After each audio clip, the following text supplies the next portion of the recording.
What's up, everybody? Do you want to know the secret to how you can start making millions of dollars in real estate and on top of that live rent-free? Well, my name is Nenad and today we're talking about house hacking. You're probably asking yourself, what the heck is house hacking and how can it make me a real estate millionaire? Well, I'm here to tell you. House hacking is basically when you purchase a piece of property and you live in it and rent it out in order to make passive income. By doing this, your tenants or your roommates are paying off a large portion of your mortgage, or even better, all of it, and you're using the property as your primary residence. House hacking is single-handedly the easiest way to start investing in real estate, and there are 3 reasons why. Number 1, you get to eliminate your biggest monthly expense, which is your living expense. Number 2, your tenants and your roommates are building equity for you in your property. And number 3, you get to start investing in real estate with an incredibly low down payment. One of the greatest things about house hacking is you get to greatly reduce or even completely eliminate your monthly living expenses.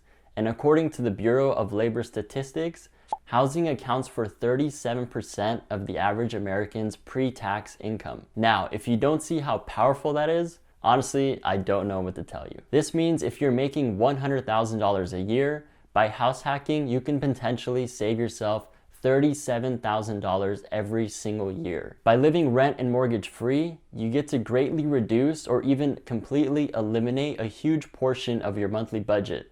And with this money, you can start building your wealth and filling up your savings account. Every time your tenants or your roommates pay you rent, basically, they're paying down the mortgage on your behalf.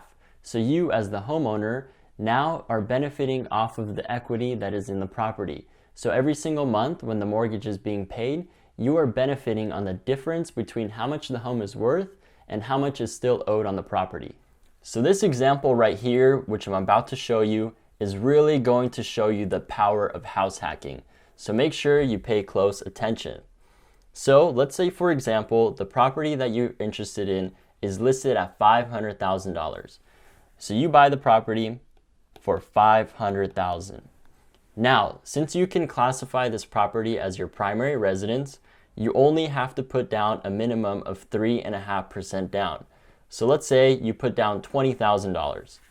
So you will be getting a loan from the bank of $480,000. So now let's calculate what your loan balance is going to be after 5 years. So after 5 years of your tenants or your roommates paying down your mortgage, you're going to be left with a $425,000 loan on the property. So technically, after 5 years, you now have $75,000 worth of equity, which is the difference between what you bought it at, $500,000, and how much you owe on the property. So now let's also take into account appreciation. So in most cases, properties appreciate over time. So let's say, and be conservative, and say the property appreciates at 2% every single year. So now after 5 years, this property is worth $550,000. So technically, after this 5-year period, you have $125,000 worth of equity, which is the difference between what the property is now worth after appreciating and what your loan balance is. So $125,000 of equity in this property. Also, let's take into account the amount of money you save by decreasing your living expenses.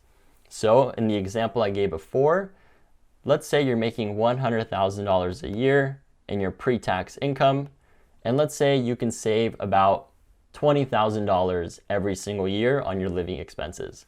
So after 5 years of not paying living expenses, you're able to save $100,000. Now let's take into account the equity that you have. So you have $125,000 in equity plus $100,000 in savings. So now you, my friend, are worth $225,000 after a 5-year period. Lastly, and another huge advantage of house hacking is that you get to purchase the property with an incredibly low down payment. Now, in most typical investment purchases, the bank is going to ask that you have 20% down for your down payment. However, since you will be living in this property as well as renting it out, you get to classify it as your primary residence. So one of the big things you can do is off of this primary residence classification is that you can purchase the property with as low as 3.5% down. So if the house or the multifamily unit you're looking at is $500,000, typically in an investment scenario, the bank would ask for you to put down $100,000. However, since you're going to be using it as your primary residence as well, you get to put as low as 3.5% down, which is $17,500. When looking for the type of property to use for house hacking, there are actually a ton of options out there. You can begin with looking at multifamilies, which are duplexes, triplexes, or fourplexes, or you can even go about purchasing a single family residence. In the multifamily situation, you yourself would be living in one of the units and renting out the rest.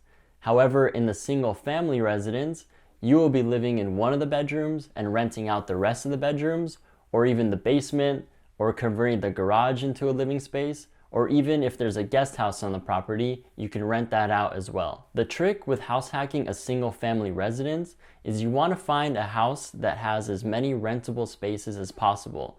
This way you can have more tenants or roommates, and in turn, you'll have more money in rent. Hey, if you're getting any kind of value out of this video, I would really appreciate it if you hit that thumbs up button, and I really want to thank you for watching. Also, I make videos like this every single week on both real estate and finance, so if you want to stay up to date, go ahead and click that beautiful red subscribe button down below. So it's important to make sure that the property you're looking at makes sense financially. And no matter if you're looking at a multifamily unit or even a single family residence, the analysis on the deal is relatively the same. What you want to figure out first is your net operating income, or your NOI. So what you want to do is you need to add up all of the rent that you're going to be receiving from each of the units you're renting out, or from the different spaces in your house that you're going to be renting out. Then from this number, you're going to need to subtract your expenses. And here's a list of different expenses you need to consider. And some of those include things like maintenance costs, property taxes, utilities, and you even need to account for potential vacancy rates. Next, you're going to need to calculate what your monthly mortgage payment is going to be on this specific property.